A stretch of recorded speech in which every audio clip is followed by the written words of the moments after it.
en el otro extremo, acá, en el otro extremo, o sea, hacia la izquierda, voy a tener estos valores de 4.000, 3.000, 2.800, 3.000 metros, y ustedes ven que abruptamente se interrumpe y baja hasta 7.000 metros sobre, debajo del nivel del mar, para luego ascender hasta los 100 metros, 200 metros de profundidad.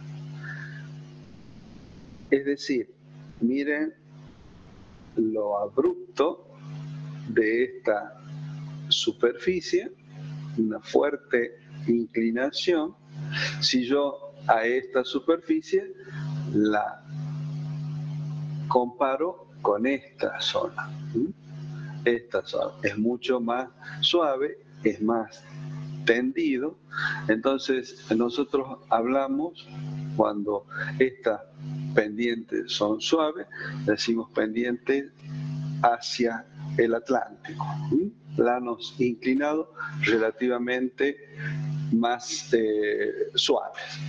Cuando vuelvo a este punto, paso, es cierto, de 7.000 metros de profundidad, llego a valores de 5.000 metros de altura. Es decir, todo esto que se ve como escabroso, muy variado, corresponde a toda la área de tanto de cordillera de los Andes como de precordillera, como lo que se denomina también las sierras pampeanas, sistema de sierras pampeanas. Estas son las relativamente más bajas que estas. Pues bien, en Santiago del Estero lo que nosotros encontramos son algunas de estas serranías más bajas, que son las de sierras de Guasallán o de las sierras de Ambargasta, aquí que están a 90 kilómetros de la ciudad de Santiago del Estero. Entonces, ustedes pueden diferenciar claramente lo que es un área continental, que abarca todo el área de tierras emergidas, y la que se encuentra sumergida hasta los 200 metros de profundidad. Luego sigue un fuerte pendiente o talud oceánico para llegar finalmente al fondo oceánico. Lo mismo pasa en este lugar, donde abruptamente desciende a esta depresión que se llama o se denomina fosa tectónica o fosa submarina también. Y luego asciende hasta mantenerse a una profundidad de unos 3.000 o 4.000 metros de profundidad. Ustedes ven, ¿sí?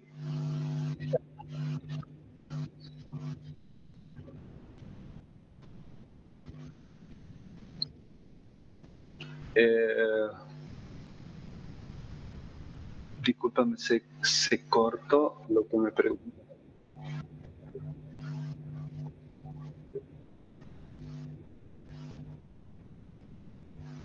Ah, bien.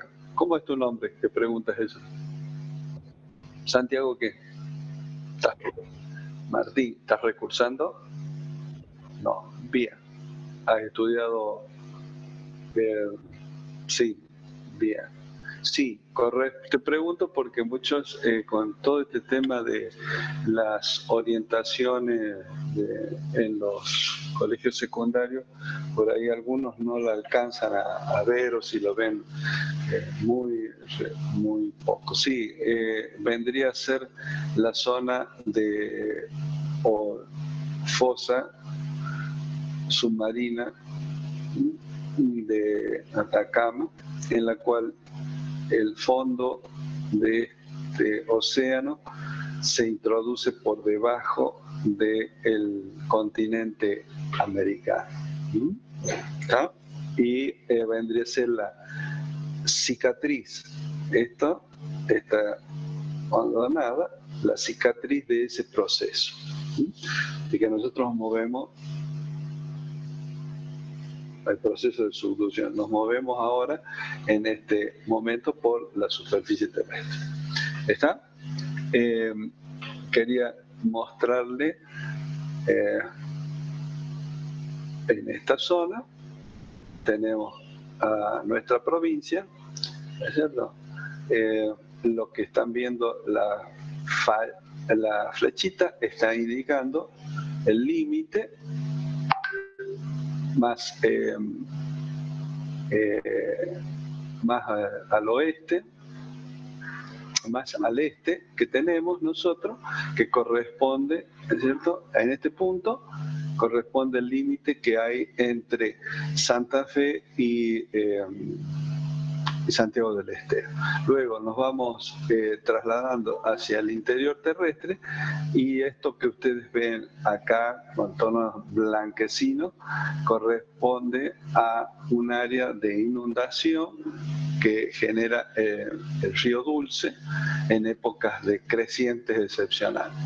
Y después nos desplazamos ya hacia el oeste y donde vemos que aparecen las primeras elevaciones, 700 metros, 400, 700 metros. Bueno, estas son las pequeñas estribaciones que tenemos nosotros en Santiago del Estero y después pasa a las serranías de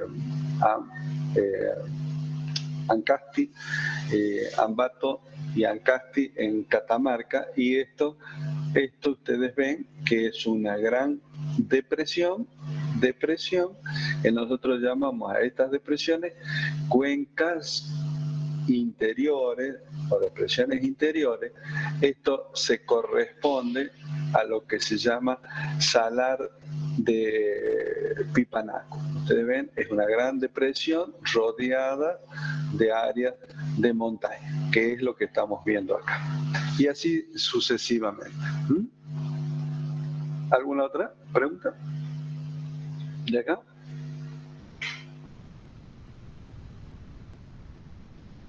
Voy a dejar de compartir. Les quería mostrar esto, porque nosotros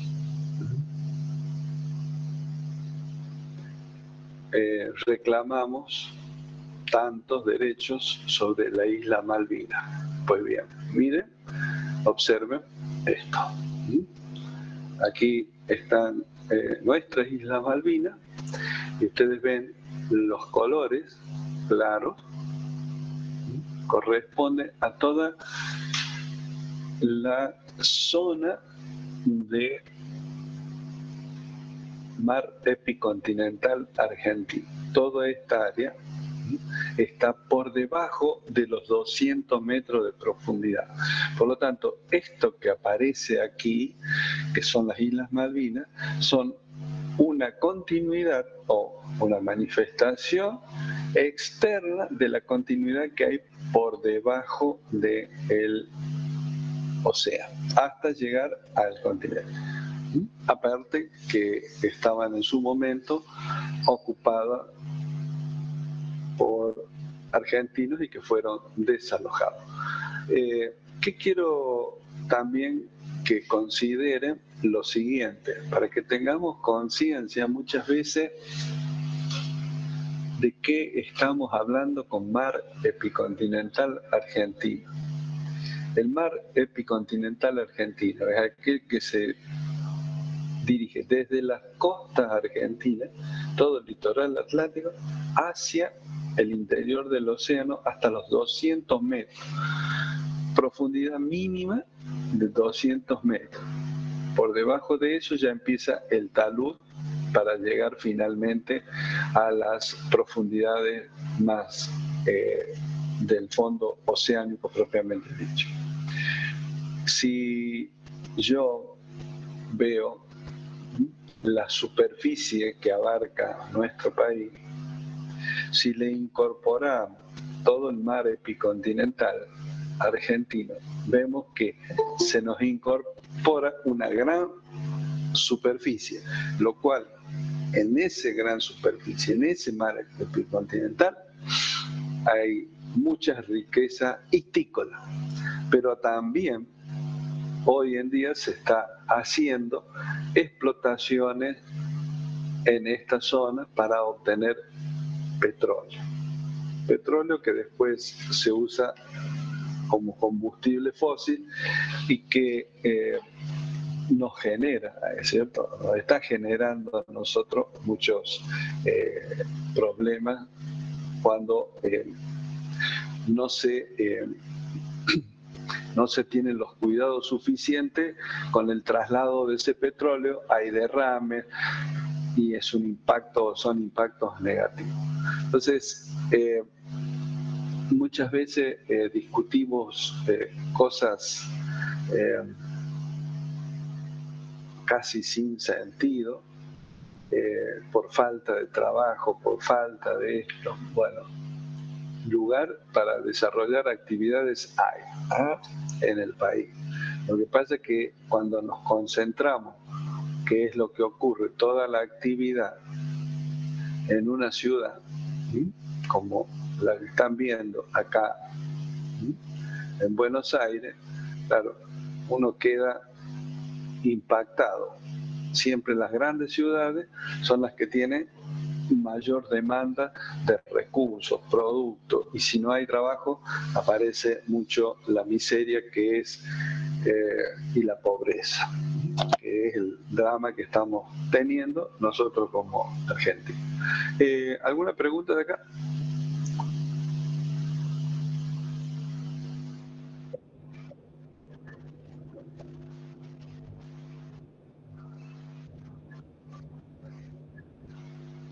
Sí.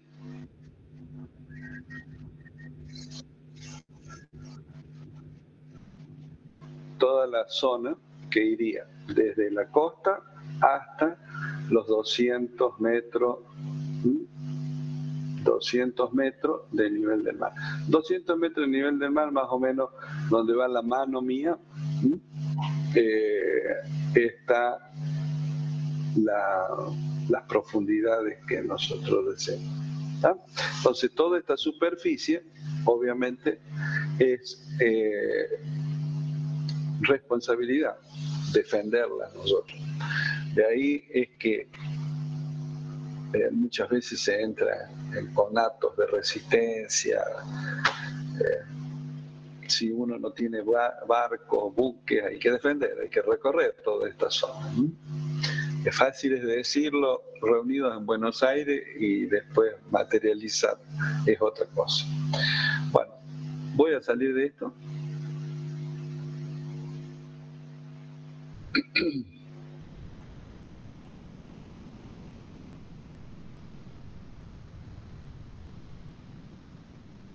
Voy a compartir con ustedes en otra ventana en lo que ahora nos vamos a meter un poco dentro de estas áreas que nosotros hablamos, tanto de las áreas continentales como de las áreas oceánicas. Ustedes están viendo una representación de nuestro planeta con un corte hacia el interior, tanto partiendo de áreas continentales, o bien considerándolo desde el fondo de los océanos. Entonces, en grandes rasgos se puede identificar las capas, el núcleo desde el interior hacia el exterior, el manto y la corteza. La corteza es la parte externa y que tiene unas profundidades que van entre 5 hasta 40 kilómetros de profundidad. 5 a 40 kilómetros de profundidad. Entonces, veamos un poco. Cuando hablamos de alturas máximas sobre la superficie terrestre y hablamos de 8 kilómetros, por ejemplo, 8,8 kilómetros de altura, tiene sobre el nivel del mar el monte Everest. Si vemos la fosa oceánica que estamos viendo recién en Chile, estamos hablando de 7 kilómetros. Las fosas más profundas que se conocen son de las Islas Marianas en el Pacífico, que tienen 11 kilómetros. Por lo tanto, estamos hablando de desniveles entre máximos de altura entre 8 kilómetros, 800 kilómetros hasta los 11.000, perdón, son desde 8.800 metros hasta los 11.000 metros, o sea, 11 kilómetros, 8 kilómetros, como intervalos máximos de desniveles que tenemos nosotros en la corteza terrestre.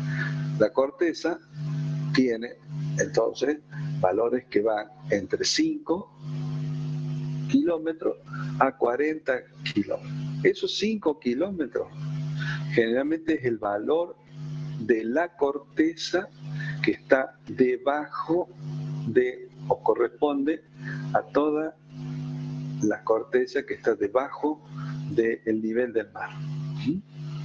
Debajo del nivel del mar. O sea, estamos hablando de unos 5 kilómetros a 10 kilómetros. La corteza que se encuentra por encima del nivel del mar tiene una profundidad media de 40 kilómetros, que se engrosa significativamente precisamente en las zonas de montaña más elevadas que pueden llegar hasta 70 kilómetros de profundidad. Ahora, debajo de la corteza se identifica siempre al manto. Observemos el manto, tiene una profundidad de 2.800, espesor de 2.885 kilómetros.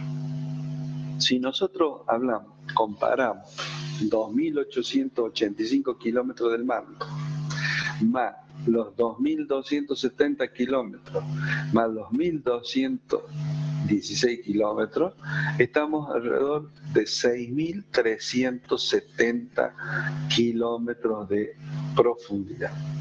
Y los desniveles que nosotros tenemos en la superficie no superan los 10 kilómetros.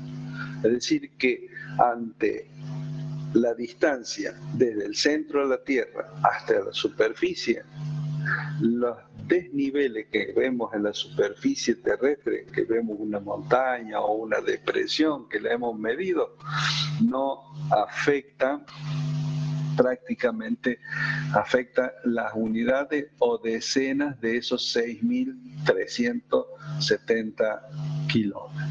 Es decir, esto yo lo menciono para que tengamos en consideración la importancia del volumen de todos estos materiales que están por debajo de la corteza, que se identifican como manto y núcleo.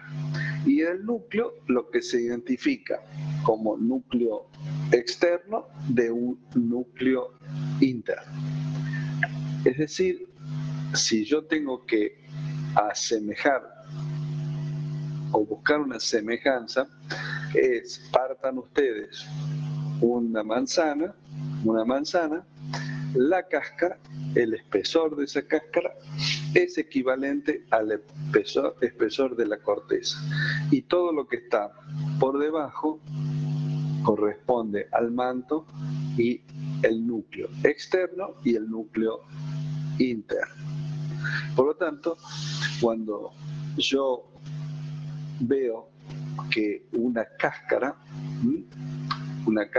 en la parte superior aparece como una pequeña una cáscara de manzana. Veo que aparece un cambio de coloración, aunque me está indicando ese cambio de coloración que ha habido algún proceso que ocurrió en el interior de esa manzana y que se manifiesta en el exterior, en la cáscara.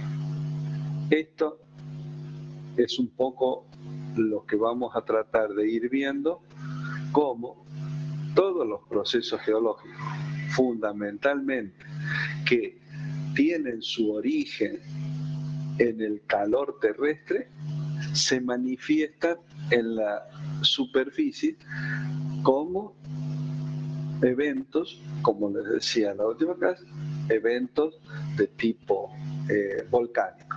Entonces, el volcán es una manifestación externa de los procesos que están ocurriendo en el interior terrestre.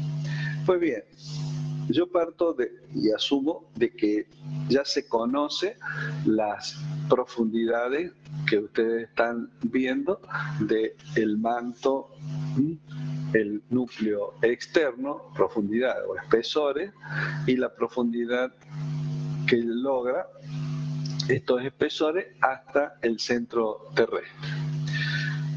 ¿Cómo se conoce? Bueno, a través de estudios sismológicos, o sea, la sismología estudia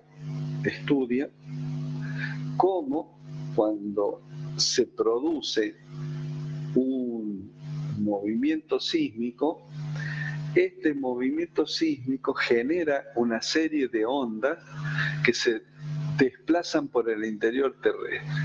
Precisamente como el interior terrestre no es homogéneo, estas ondas cambian de velocidad y por lo tanto al cambiar de velocidad ocurre lo que estos cambios de velocidad ocurren precisamente porque hay cambio en las condiciones del interior terrestre. El otro elemento que se emplea es la gravimetría. Se miden anomalías en los valores de la gravedad, en los lugares a donde se lo ha observado. Todos estos elementos, información sismológica e información de anomalía de la gravedad, ustedes saben que el valor medio de la gravedad terrestre es de 9,8 metros por segundo. Ese es el valor que tiene de velocidad, pero que ese valor está condicionado, ¿cierto?, por el tipo de masa en la cual se encuentra dentro o en el interior terrestre.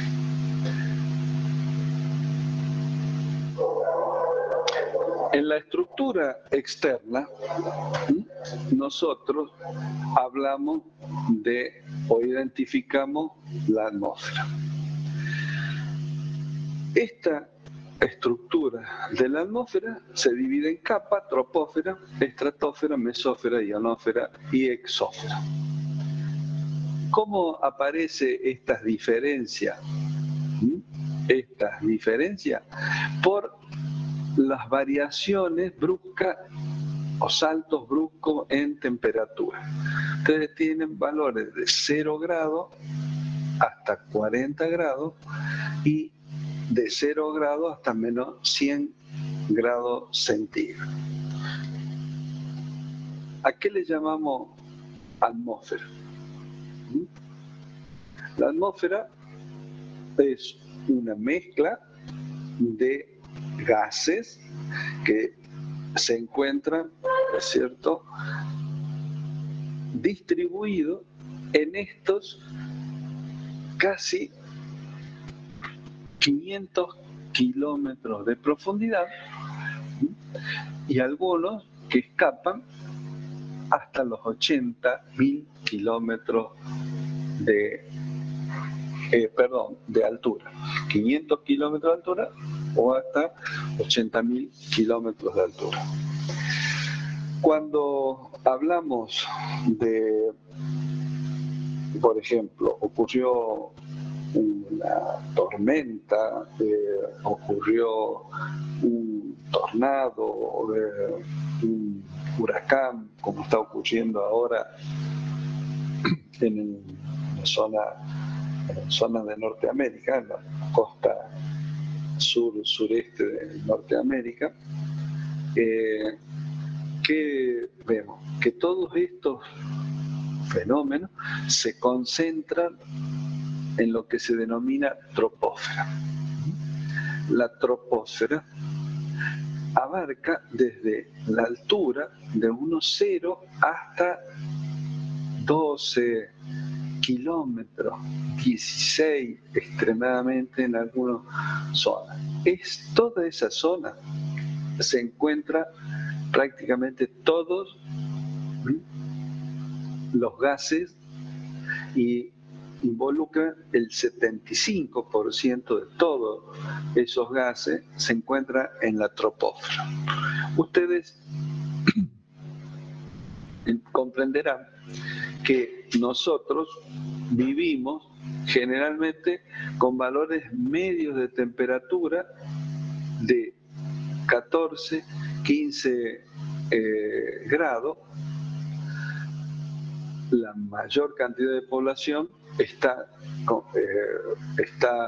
radicada en áreas relativamente templadas, donde las temperaturas medias durante el año alcanzan los 15, 16 valores de grados centígrados. Luego, ahí es, por supuesto, variaciones entre menos 5 hasta menos 40 o 50 grados en las zonas más frías o zonas mucho más calientes con picos de temperatura de 50 o más, 50 hasta 65 grados de temperatura expuesta al sol. Entonces, hay variaciones térmicas, eso se llama intervalos térmicos o gradientes térmicos. Por ejemplo, entre el día puede haber 30, por ejemplo, hoy aquí en Santiago del Estero vemos una temperatura de 32, 33 grados y entre el valor mínimo un valor de 6 o 7, o sea que estamos con una amplitud térmica de 30 grados entre la temperatura más fría y la temperatura más caliente. ¿Por qué les digo esto? Porque nosotros, toda la actividad del hombre se concentra en la troposfera y principalmente entre la superficie terrestre y los 1500, o sea, 1 kilómetro, 2 kilómetros de altura.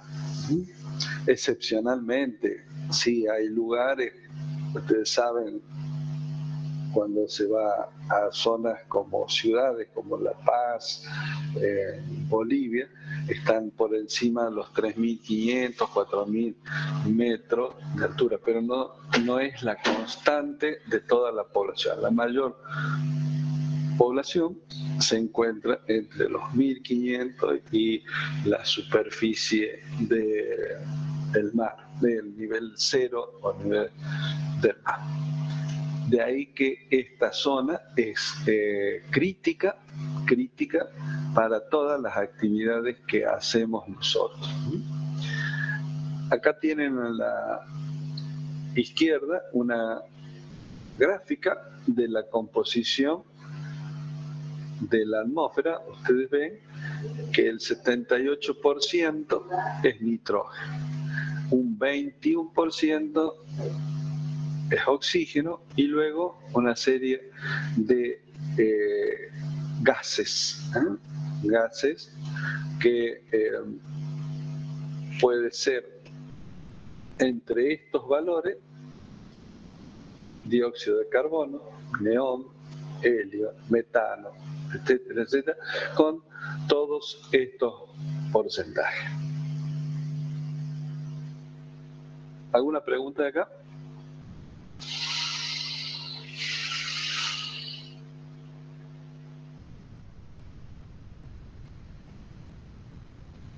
¿Sí? ¿Sigo? ¿Están presentes?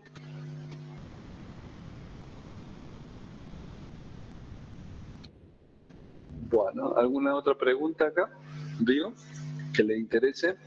¿Algunas dudas? Sigamos. Entre los 10 y 50 kilómetros está el ozono. Esta es una capa enriquecida con oxígeno molecular base 3. Es decir, no es oxígeno 2, sino oxígeno 3. Precisamente en esta zona, ¿sí? Esta zona, ahora justo me van a molestar, disculpen, voy a sacar esto, ahí está. Les decía, en esta zona reside la presencia de este oxígeno 3, que es precisamente el que ejerce más, o sea, es el gas que evita la entrada de las radiaciones ultravioletas, que son las que nos afectan directamente a todas las especies vivas que hay sobre el planeta. De ahí que últimamente se le da tanta trascendencia al tema del ozono, como evitar la destrucción de esa capa, porque nos estamos autodestruyendo. Veamos que aquí hay un 75% del total del aire de la atmósfera, en la capa de ozono un 20%, 24%, en la mesósfera un 1% del total. Acá ya en la ionosfera hay altas temperaturas, ustedes están viendo, y una muy baja densidad de gases en la atmósfera. Los valores que ustedes ven que llega de temperatura, todo lo que está marcado como verde, va de unos 17, 18 grados hasta menos 50, 60 grados centígrados, o sea, muy frío, se mantiene y luego vuelve a descender hasta 0 grados. Entonces, cada salto de esta temperatura marca los saltos principales entre troposfera, estratosfera, mesósfera, ionósfera o termósfera. Termósfera también se le llama por la alta temperatura que tiene. Esto, por encima, estamos viendo que son 80.000 kilómetros. Esta es la exósfera. Recuerden que nuestro planeta Tierra tiene 6.371 kilómetros de radio terrestre, por lo tanto, la atmósfera propiamente dicha, que mantiene cierta cantidad de gases, está en los 500 kilómetros hasta los 500 kilómetros de altura. Pero la atmósfera, que obviamente todo interesa en las relaciones que hay, pero la que está siendo más afectada por nuestra actividad precisamente es la troposfera. En esta zona es donde se manifiestan todos los fenómenos climáticos que están, o sea, vemos a diario nosotros. Bueno.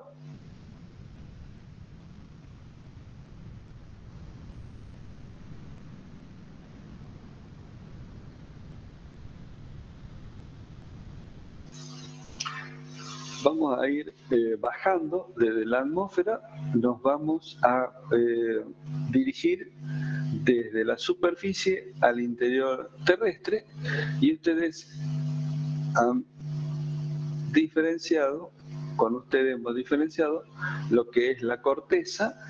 Esto es interesante en lo siguiente, esta representación está hecha a escala, o sea que estos 6.000, esta distancia representan los 6.371 kilómetros. 6.371 kilómetros. Si nosotros ampliamos esta imagen, lo voy a tratar de ver. Miren cómo queda representado el espesor de la corteza.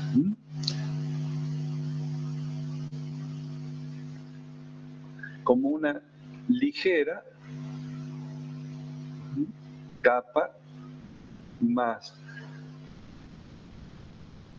por sobre el manto, que si lo vemos al manto, miren el espesor que tiene hasta el mismo núcleo. ¿Por qué les digo esto? Vuelvo a reiterar, esto es para que entendamos que nosotros como personas nos movemos sobre esta superficie, principalmente en las áreas continentales. Lo que vamos a tratar de ver ahora es esta corteza que dijimos que tiene profundidades de 5 kilómetros debajo de los océanos y que pueden llegar a profundidades de 70 kilómetros como máximo en las áreas continentales, con promedios de 40 kilómetros.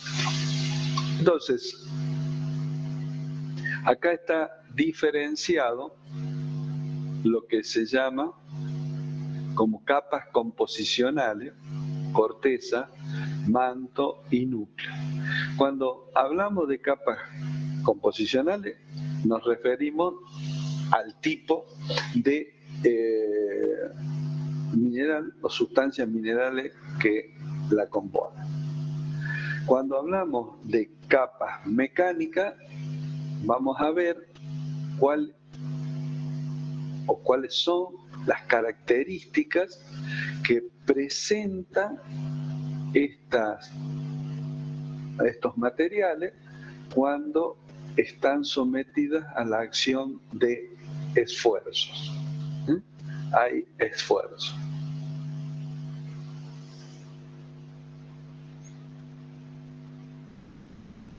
Ustedes ven que las capas mecánicas se las divide en litósfera, astenósfera, mesósfera o manto inferior, un núcleo externo y un núcleo interno.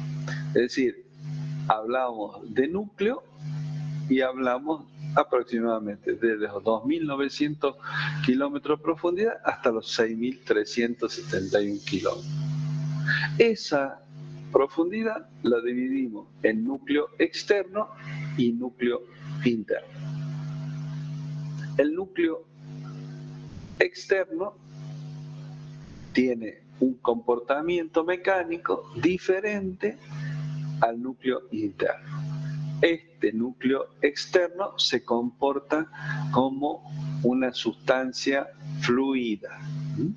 ¿Por qué está fluida? Porque está en estado de fusión.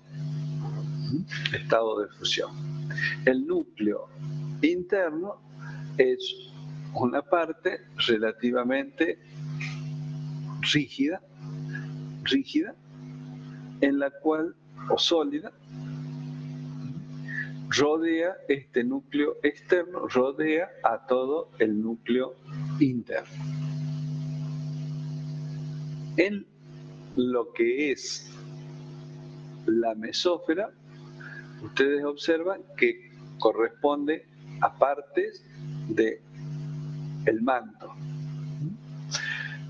Pero este manto, ustedes ven que se lo divide acá en astenósfera y una litósfera.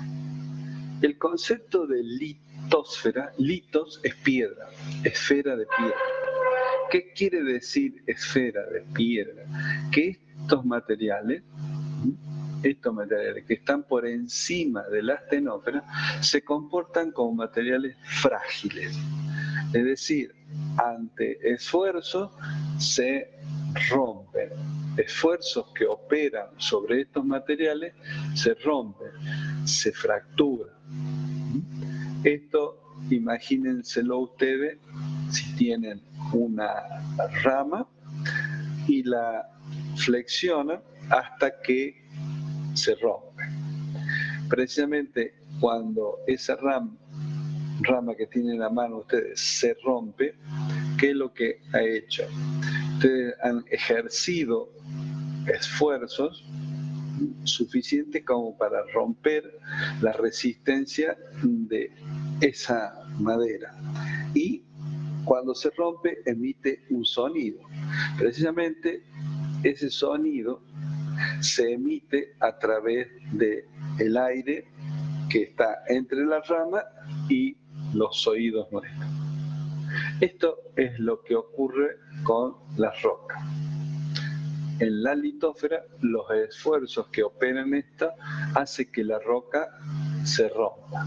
Cuando se rompa, producen señales que nosotros llamamos ondas sísmicas. Ondas sísmicas son las que nos hacen por ahí sobresaltar eventualmente cuando hay alguna rotura de rocas del interior de esta litósfera. ¿Qué abarca o qué comprende la litósfera? Comprende a la corteza, toda la corteza, y la parte superior del manto. Esta tiene un comportamiento frágil. Por debajo de esta litósfera está la astenósfera. Esta astenósfera tiene un comportamiento plástico, en parte fluido. Y lo mismo en la mesósfera, parte interna del manto. Es decir, que mientras aquí consideramos una parte frágil, por debajo de la litósfera encontramos por lo general sustancias relativamente plásticas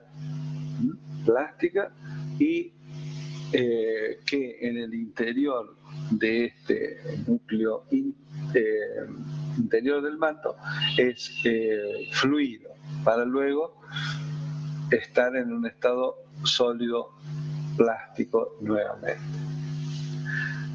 En la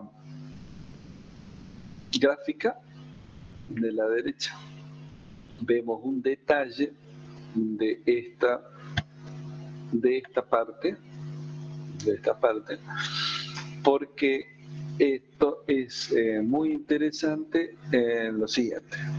Precisamente por los comportamientos mecánicos que tienen estas capas del interior de la corteza y litósfera terrestre, nos da a nosotros la idea de cómo funciona nuestro planeta, qué dinámica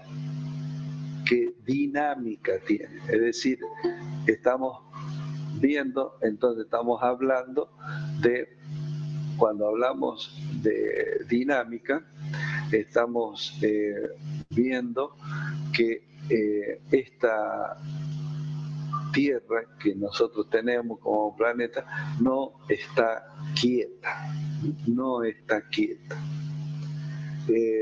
Internamente tiene movimientos, como externamente en la atmósfera se da también movimientos. Hoy, por ejemplo, tuvimos un día con mucho viento. ¿Y qué es lo que es el viento? Es el aire en movimiento.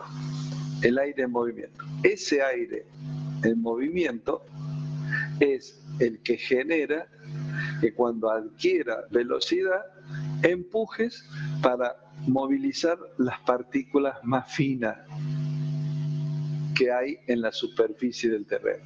Y entonces nosotros salimos, vemos la cantidad de polvo que hay en el ambiente y hablamos de una dinámica que está en tiempo real. La estamos viendo, la estamos comprobando nosotros. Es decir, hoy ha habido un evento de mucho viento y polvo en el ambiente. Es decir, hay una dinámica que se manifiesta en los tiempos nuestros. Juntos somos contemporáneos con esos eventos.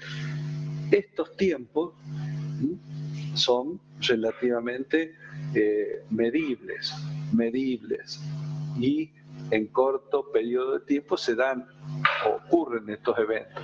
Si yo me pongo en el interior terrestre, los tiempos son distintos, van a ser mucho más lentos, pero ocurre. ¿Y cómo los conocemos?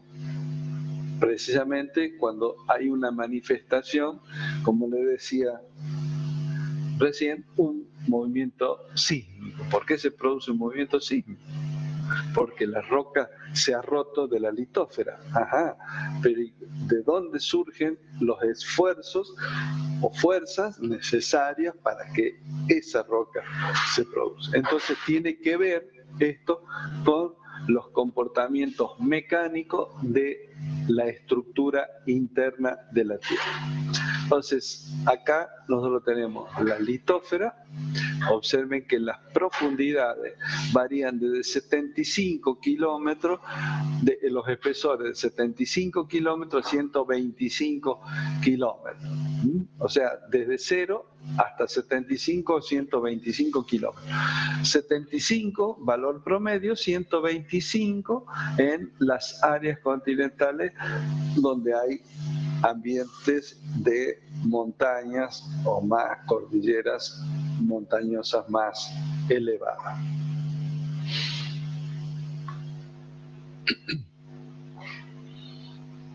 ¿Está claro esto?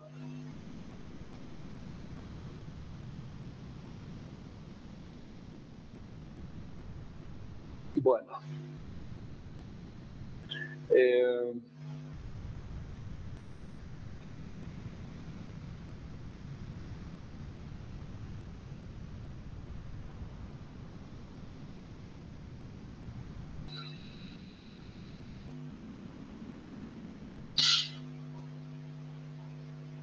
Veamos qué es lo que hay por debajo de la litósfera. La litósfera va desde la superficie hasta los 75 125 kilómetros. Luego aparece la astenósfera con un promedio de profundidad de 75 100 hasta 700 kilómetros de profundidad. Esta área es un área o zona que se comporta como sustancia plástica. Precisamente en estas áreas hay una concentración de calor o de temperatura en estas zonas. Esto hace que los materiales que estén por debajo de la litósfera sean relativamente plásticos.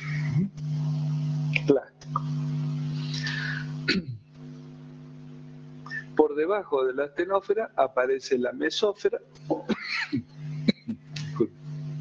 La mesósfera, que constituyen el manto que va El manto se ubica desde debajo de la corteza hasta los 2.900 kilómetros.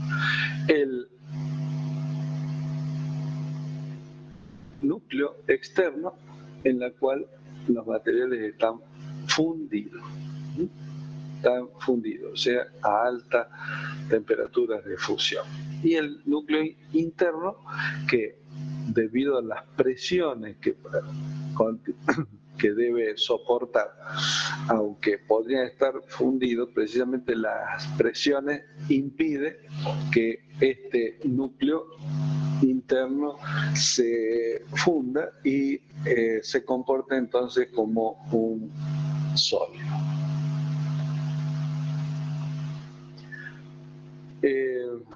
¿Hay alguna pregunta que puedan hacer de acá?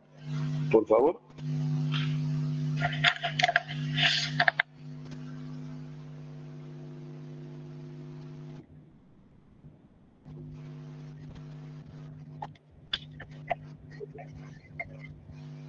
Sí, ¿qué necesitas? ¿Qué estás haciendo?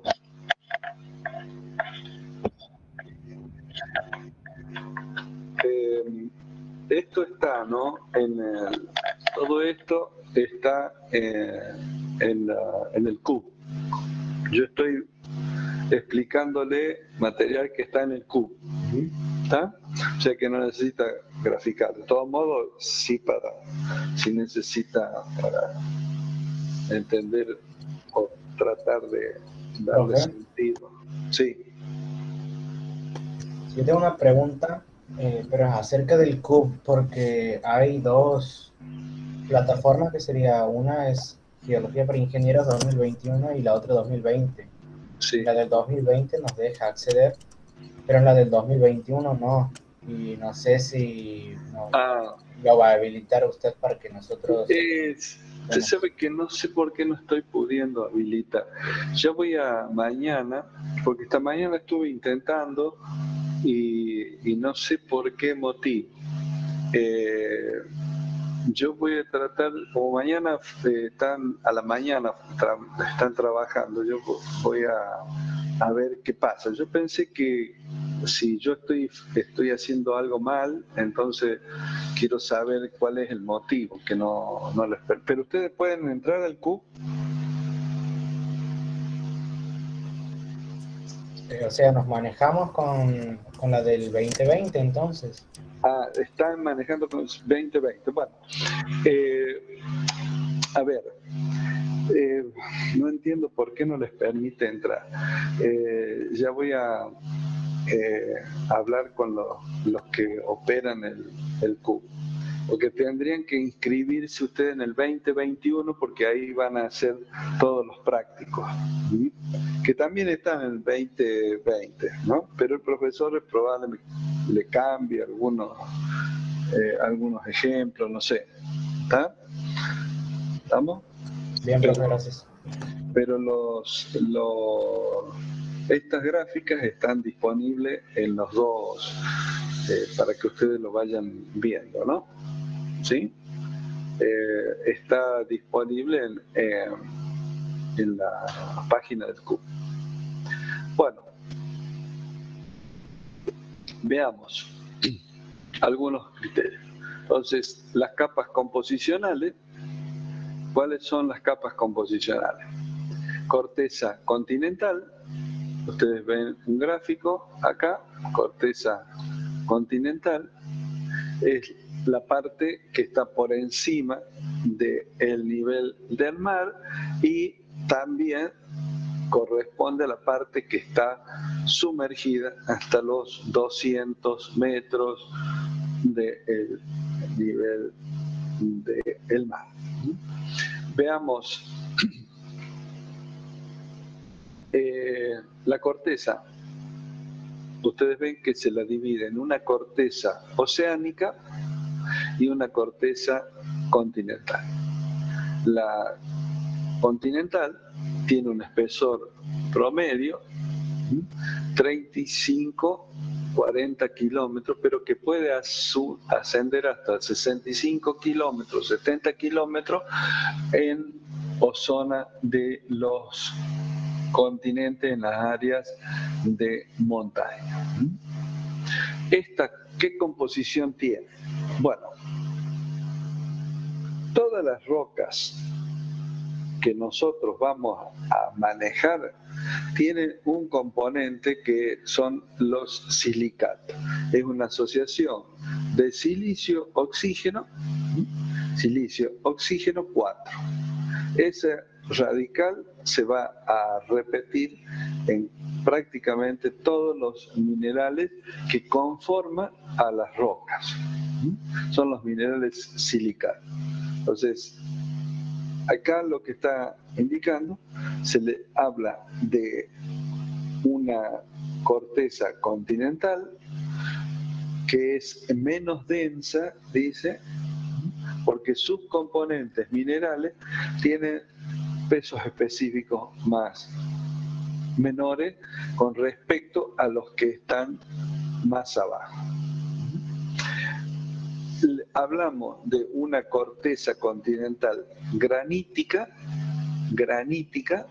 porque hace alusión a una roca típica que se encuentra en estas áreas, que son los granitos o de composición granítica, es decir, que tiene contenidos de silicio o oxígeno con mezcla de aluminio, potasio, sodio o cal.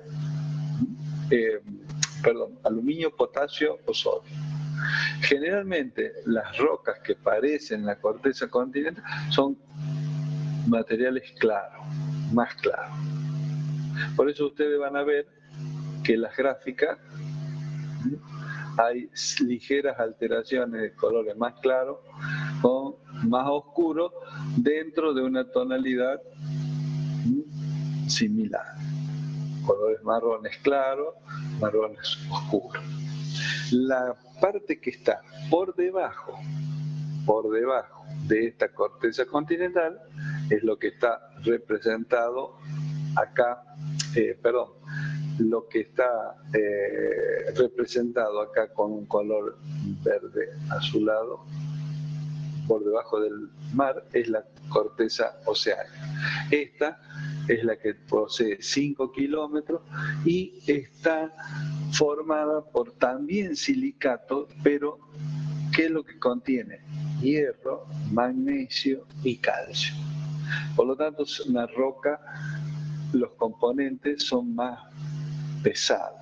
Los minerales que se asocian en las combinaciones silicio, oxígeno, magnesio, hierro, calcio, son más pesados, más densos, de ahí que tienen un valor diferente de densidad, es decir, tienen mayor peso específico.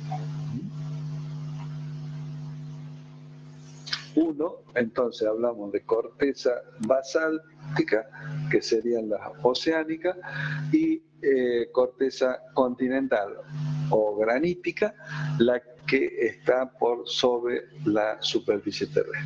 Si yo tendría que en este momento, en este lugar donde vivimos, acá en Santiago del Estero, yo hago una perforación, voy a encontrar estos componentes minerales en los sedimentos, en las rocas que aparecen en la superficie, pero también en profundidad, por lo menos hasta los 35 kilómetros. ¿Cuál va a ser la característica? Que tienen estos componentes: silicio, aluminio, potasio, sodio, principalmente, no es excluyente.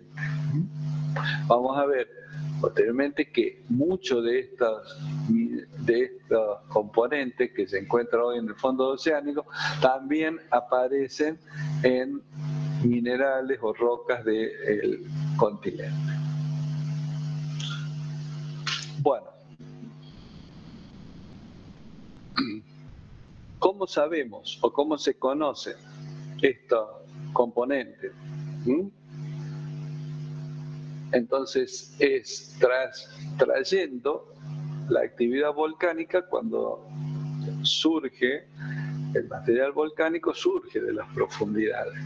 Entonces, en esta zona más profunda, cuando son zonas más profundas, entonces los componentes que aparecen en la superficie precisamente vienen de las áreas de o el manto superior o la parte inferior de la corteza oceánica.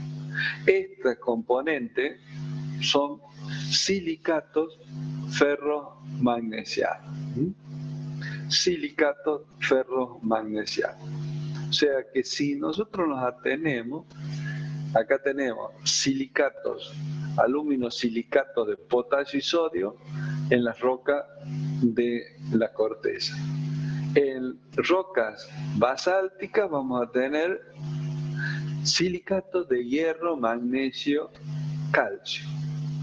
Pero si vemos a mayor profundidad, por debajo de la corteza oceánica, ya cuando llegan los materiales que provienen de las zonas inferiores de la corteza oceánica, están proveniendo entonces rocas o materiales fundidos del manto. Y estos tienen componentes principalmente de silicato ferromagnesiano.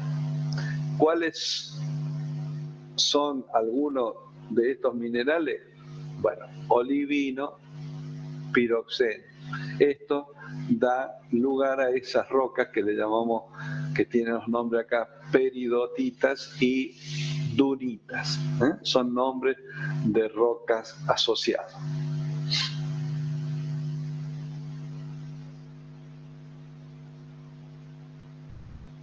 Bueno, ¿cómo entonces conocemos las rocas del manto?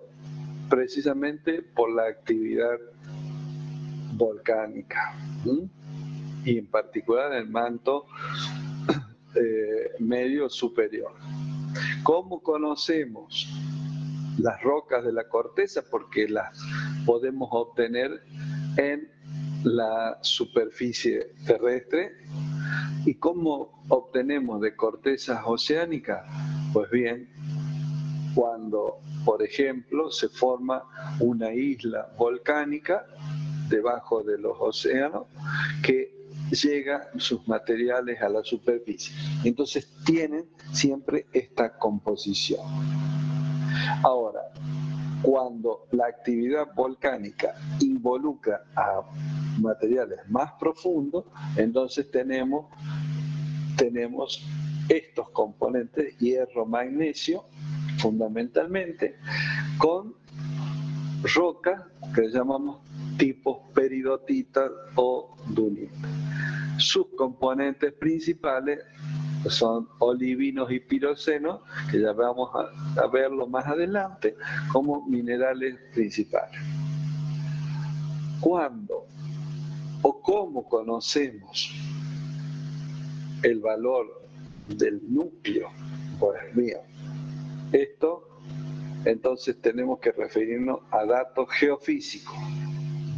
Datos geofísicos, es decir, la gravedad, datos de gravimetría, datos de sismología o velocidad de las ondas sísmicas, también con experimentos mostrando, ¿es cierto?, o simulando esas situaciones de presión y temperatura que existirían en el interior terrestre. También es importante rescatar en esto el estudio de los meteoritos. Los estudios de los meteoritos también aportan. Usted va a decir que tiene que ver el meteorito con la Tierra. Bueno, ya lo vamos a ir tratando de ir relacionando, pero los meteoritos también aportan información a donde entonces estos datos nos indican que hay muchos metales pesados y ahí aparecen el hierro y el níquel. Entonces, estos elementos principales, hierro, níquel, son los que constituyen el núcleo. Recuerden, el núcleo está dividido en una parte fundida y otra parte relativamente sólida. Y esto tiene que ver, es cierto, por el estado que presenta en el interior terrestre para hacer una parte líquida y otra parte sólida. Bueno, de acuerdo a las observaciones gravimétricas, entonces también dentro del núcleo hay elementos más livianos como el silicio, carbono, oxígeno, azufre e hidrógeno. Si nosotros tenemos entonces una corteza continental de composición granítica con estos silicatos, una composición corteza oceánica de composición basáltica, un manto formado por rocas tipo peridotita y dunita que son ricas en silicato, hierro y magnesio, y luego el núcleo en donde el componente principal es el hierro y el níquel. Veamos los elementos que aparecen en porcentaje: tierra, núcleo terrestre, corteza terrestre. En el núcleo terrestre, observen que hay mayor del 85% hierro y níquel entre un 5 a un 10%. Cuando nos referimos a los materiales que están en la corteza terrestre, vemos que el hierro, ¿sí?, participa en un 4,5% en los componentes de la roca de la corteza terrestre. ¿Y cuáles son los elementos químicos que más aparecen? El oxígeno y el silicio, y después el aluminio. ¿Qué significa esto? Que los componentes de la roca, principales componentes de la roca, son silicatos, por la asociación del oxígeno con el silicio. Si yo considero, esto es en la corteza terrestre, esto es en el núcleo. Ahora, si yo considero globalmente todos los elementos que participan en la Tierra, vemos que la relación es distinta. Miren, el porcentaje de hierro es mayor que el del oxígeno, el silicio e incluso el magnesio. ¿Y por qué es esto? Porque aquí está sumado a estos elementos de la Tierra que vemos eso, se le suma el porcentaje global que aparece en el núcleo terrestre. Entonces, en los porcentajes globales tenemos que la Tierra tiene un 34,6% de hierro. Luego sigue el oxígeno, el silicio y el magnesio. Es decir, esta escala es en porcentaje si yo considero al planeta como Tierra, al planeta Tierra en su conjunto. Si yo considero solamente el núcleo, en el núcleo hay el 85% de hierro. Y si yo considero los elementos que están en la corteza terrestre, el hierro es del 4,5%.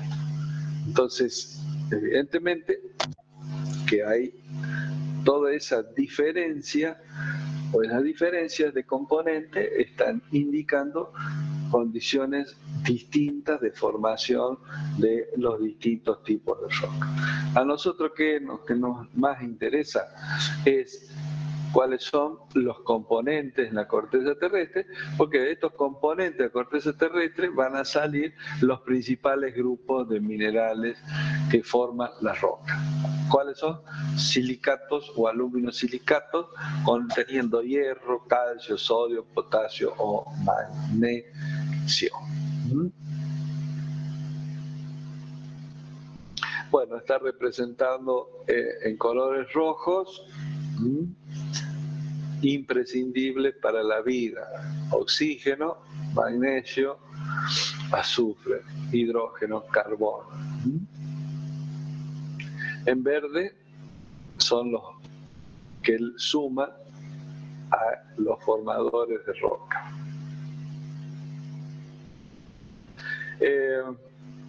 ¿Alguna pregunta de acá?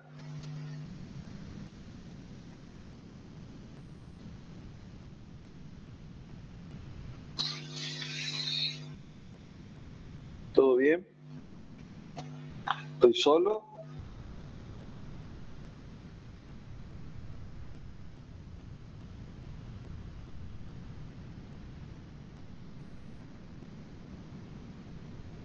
Hola. Por el momento no, profe. Bueno, muy pocos presentes creo que hay, ¿eh? No veo mucha presencia. Bueno,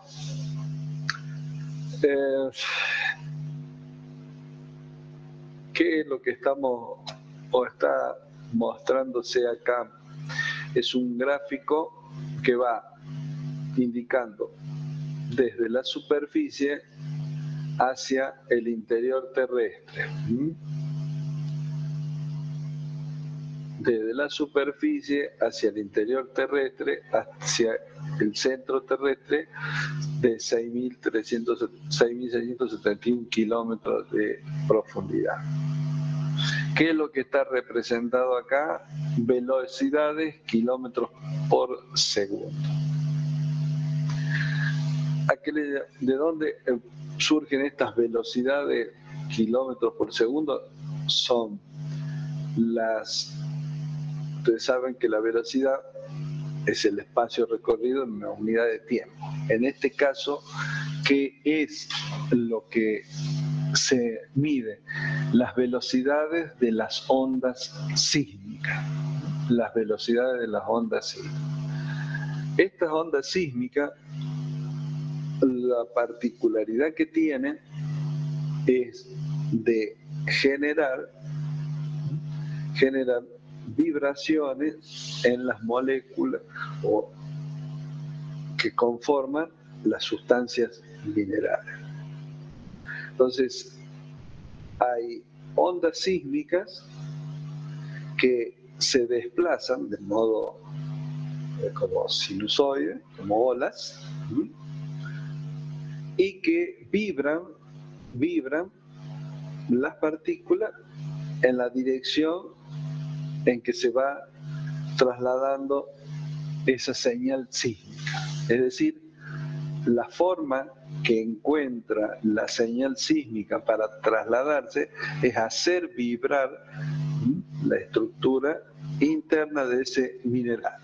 Lo hace en forma paralela, digamos, a la dirección del movimiento, o bien lo puede hacer en forma transversal a la dirección del movimiento. Es decir, mientras una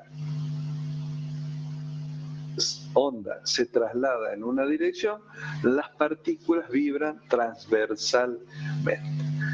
Las primeras las llamamos ondas P primarias porque son las primeras en ser detectadas cuando ocurre un sismo. ¿Detectadas en dónde? En lo que se llama un sismógrafo. Yo le estoy anticipando elementos que después lo vamos a ver cuando veamos terremotos. Pero lo que me interesa a mí es que comprendamos por qué se establece estos diferencia desde la superficie al interior terrestre de estas capas. Entonces,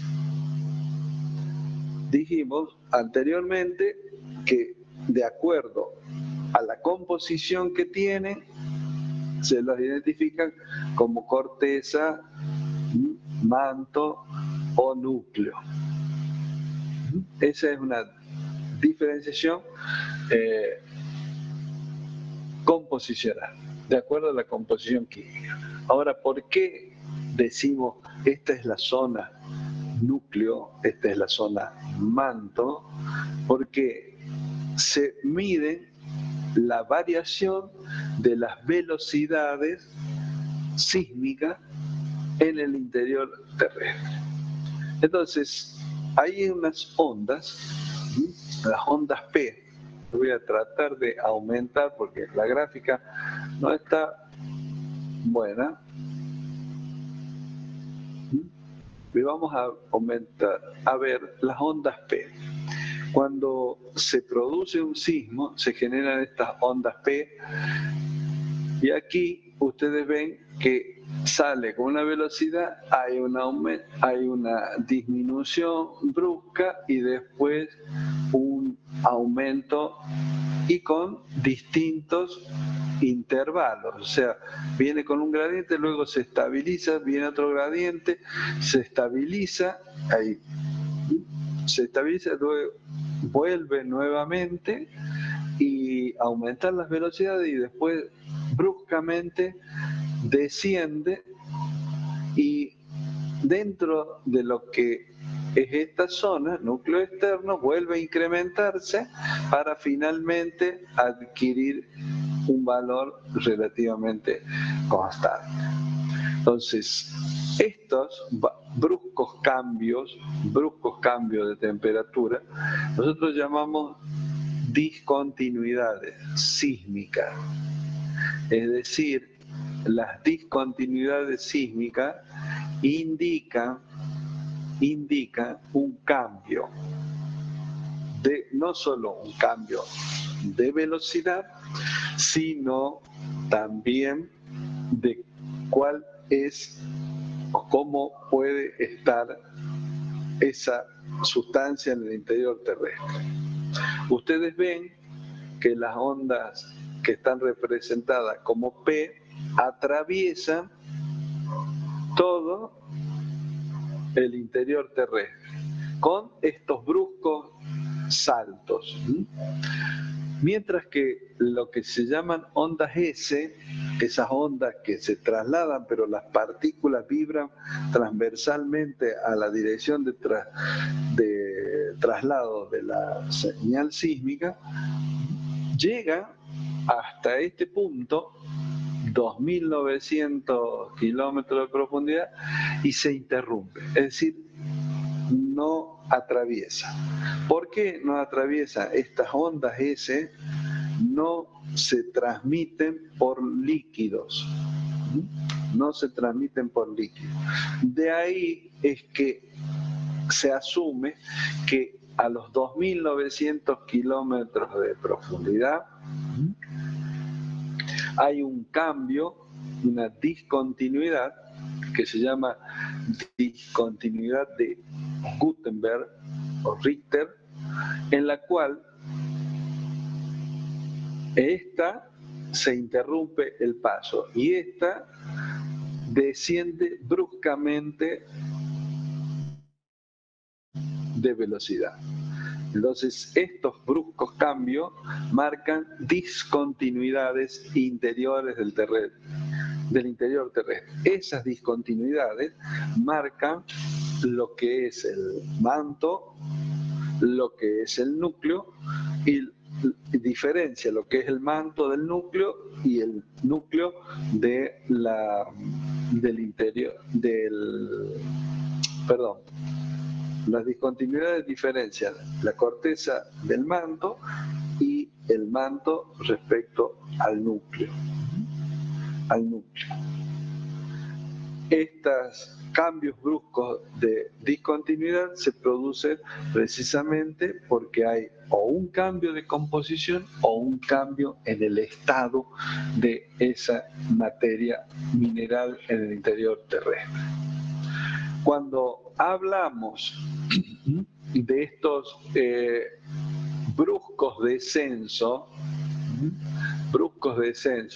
viene con esta velocidad de 8 kilómetros por segundo y desciende bruscamente para después retomar nuevamente.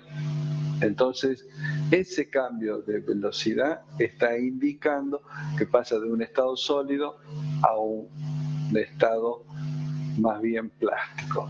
Por eso es que se diferencia a esta zona como zona de astenósfera. Astenósfera quiere decir sin resistencia. Es una zona donde los materiales se comportan como una sustancia plástica, donde se produce un descenso importante en las velocidades de las ondas sísmicas. Por debajo, luego de esta, vuelve a incrementarse nuevamente hasta producirse este descenso brusco. Este descenso brusco es lo que se denomina discontinuidad de Gutenberg-Richter, que es la que separa el manto del núcleo.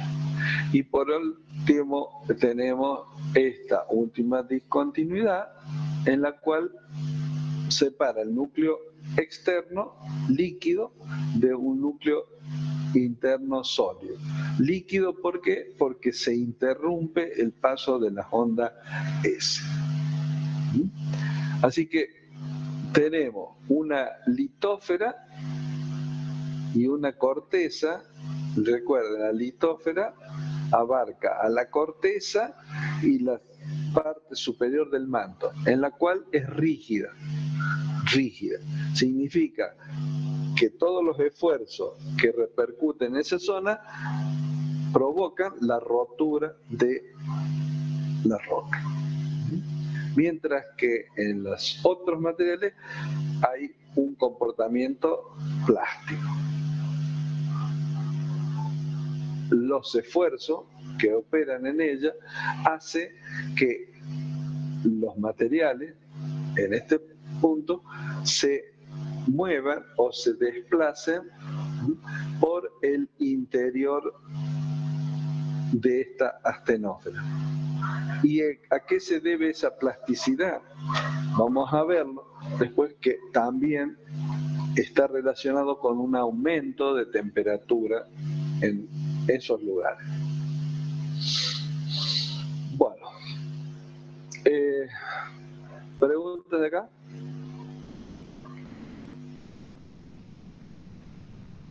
Veamos los comportamientos que tienen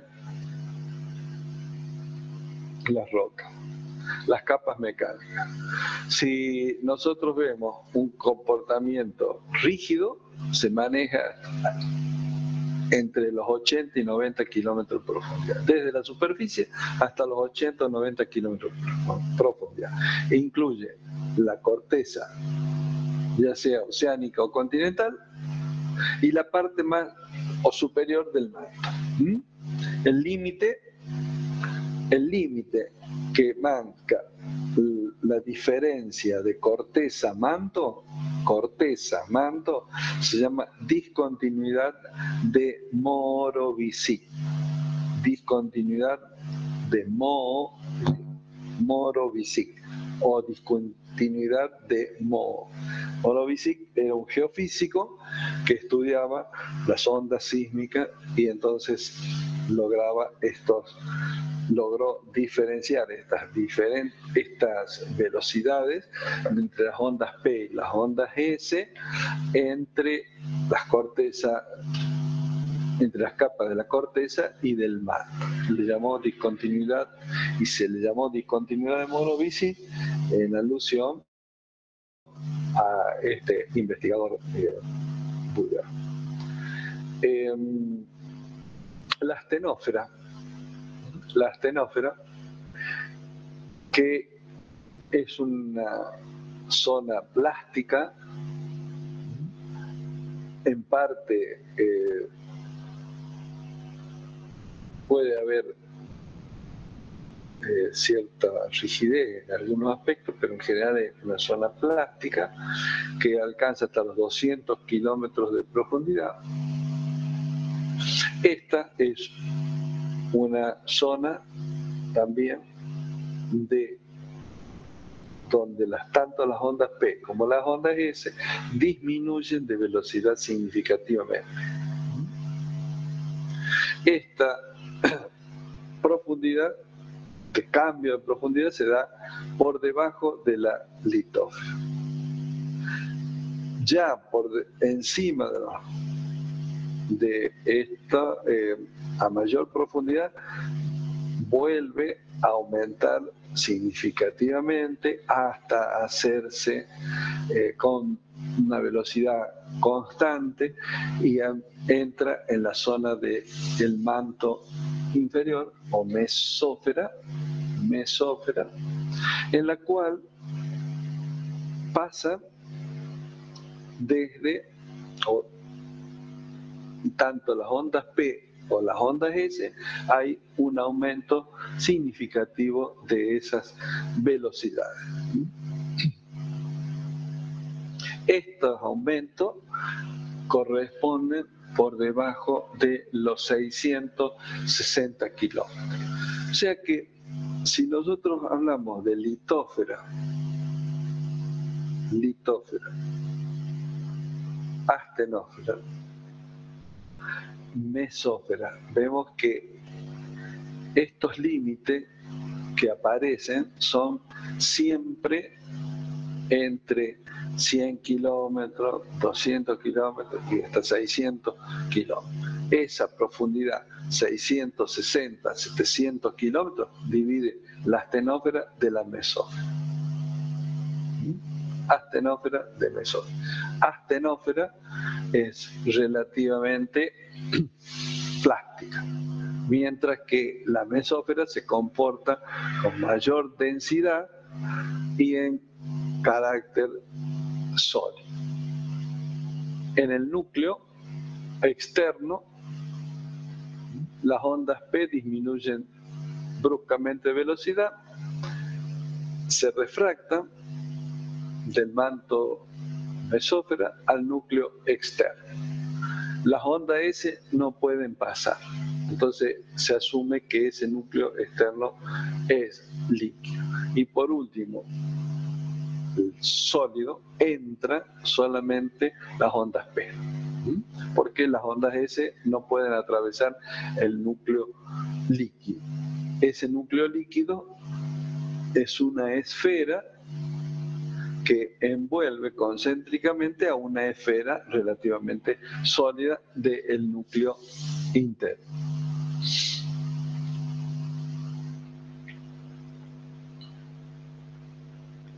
Bueno, hemos visto las áreas continentales, hemos visto las áreas oceánicas, he mencionado las composiciones que tienen los materiales a medida que nos vamos en profundidad. Hablamos de composición granítica, hablamos de composición basáltica, hablamos de una composición peridotítica. Sí, granítica si había silicatos de aluminio, potasio, sodio. Hablamos de una corteza basáltica, generalmente la que está debajo del océano tienen esa composición, el basalto. ¿Y cuál es el basalto? Ricos en silicatos de hierro, magnesio. Y por último hablamos de la corteza, parte superior del manto, que las conocemos a través de la roca que destruye un volcán, en donde aparece la composición silicatos de hierro, silicatos de hierro fundamentalmente. Entonces, esos componentes los vamos a ir tratando de ver en lo que es la litósfera. ¿Por qué hacemos hincapié en la litósfera?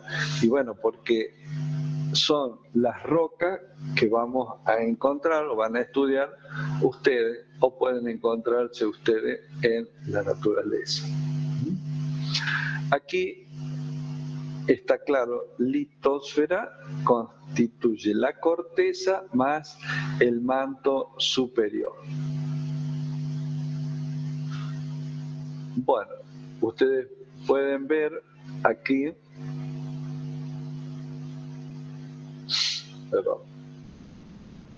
un block diagrama. Estos block diagramas están en el libro de Ciencias de Tierra y Tarbo y Luyen, que tienen para consulta ustedes. Entonces, ¿cuáles son las características que tiene la litósfera? Observen, desde la superficie terrestre hasta la parte superior de la astenósfera, en la cual generalmente el límite está dado por una disminución de las velocidades de las ondas sísmicas, debido a que hay un área que puede presentar, que tiene temperatura, que tiene un comportamiento plástico y que produce esos cambios de velocidad. Todo lo que está por encima es la litósfera. Entre la litósfera lo compone la corteza, que es esta parte continental, más esta línea que es la corteza oceánica, y entre la corteza tanto oceánica como continental hay una línea de discontinuidad que es la línea de Morovicit o discontinuidad de Moe. El límite entre corteza y manto lo constituye la discontinuidad denominada de Morovicit o simplemente Moe. A partir de ese límite se incrementa la velocidad de la onda sísmica porque aumenta la velocidad aumenta la densidad de la roca. O sea, de esta discontinuidad hay un aumento de las velocidades sísmicas. Veamos la corteza. Esta corteza tiene una parte oceánica de unos 5 kilómetros de profundidad y una continental promedio que varía de 30, 40 hasta 60, 70 kilómetros de profundidad. La corteza oceánica es rica en hierro y magnesio. Esta tiene un espesor de 5 kilómetros. Es muy constante el espesor de esta corteza. La discontinuidad que la separa a la corteza de lo que está por debajo, que es el manto, se llama discontinuidad de Moe. La corteza continental es granítica, generalmente es rica en silicio, aluminio, potasio y sodio. Entonces, hablamos que la corteza y la litósfera, que son rígidas, se la puede identificar como si fueran iceberg en la astenósfera. Como esto tiene un comportamiento plástico, la punta de los continentes vendría a ser la punta del iceberg. ¿De qué? De toda esta masa de roca del basamento de fondo oceánico, perdón,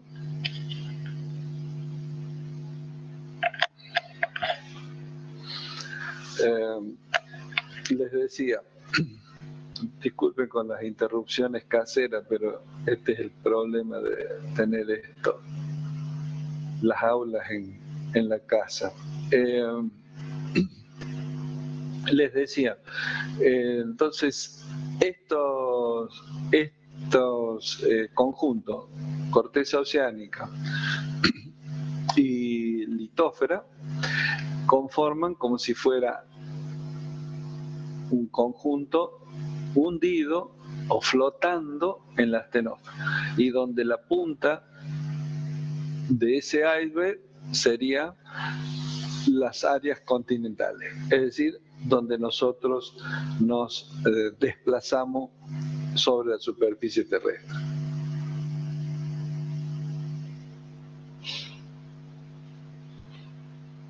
Bueno, el paso de astenósfera a litósfera, acá tiene representado los valores de las velocidades. Entonces el límite astenósfera-litósfera es el punto en el cual decrece la velocidad. O sea, si viene aquí, viene decreciendo hasta este punto, el de mínima velocidad, a partir del cual decrece.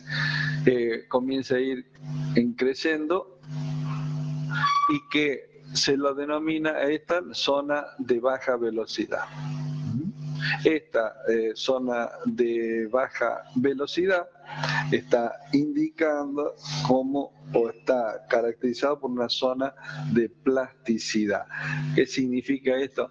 Que los materiales se comportan como sustancias plásticas y que en el transcurso de millones de años estos pueden fluir, desplazarse.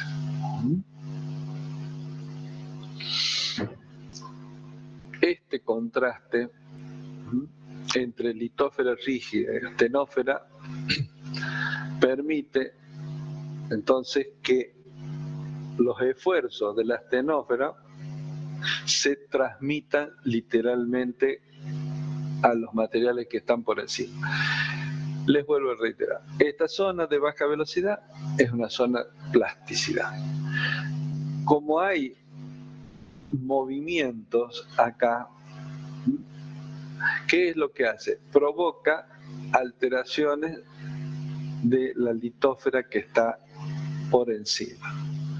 Esto hace que se desplaza.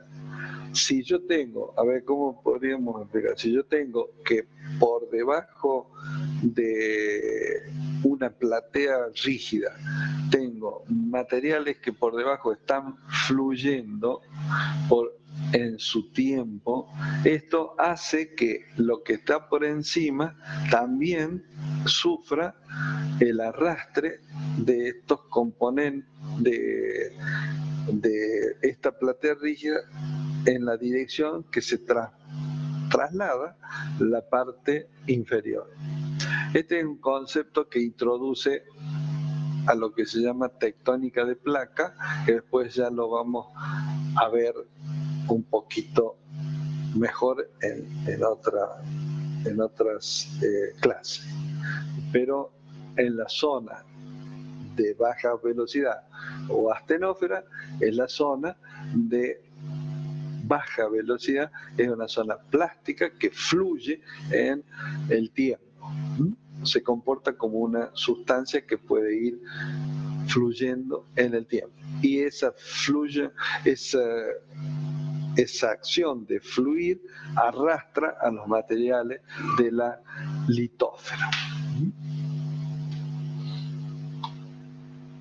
Por lo tanto, esa litósfera es lo que conforma lo que ustedes habrán sentido nombrar como placas tectónicas. Bueno, en la zona ya de profundidades entre los 400 a 600 kilómetros de profundidad, acá hay también hay un incremento brusco o un salto brusco de la velocidad.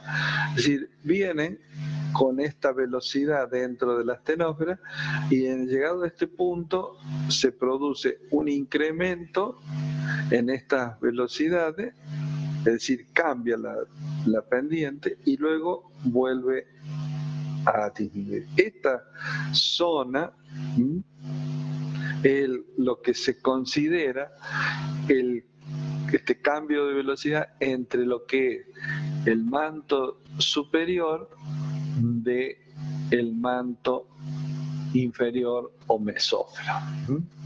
En esta mesósfera el incremento de las velocidades es bastante sostenido, que llega, ustedes ven, estos desacoples, es decir, saltos de velocidad, va indicando los límites de velocidades entre astenósfera, manto inferior, mesósfera.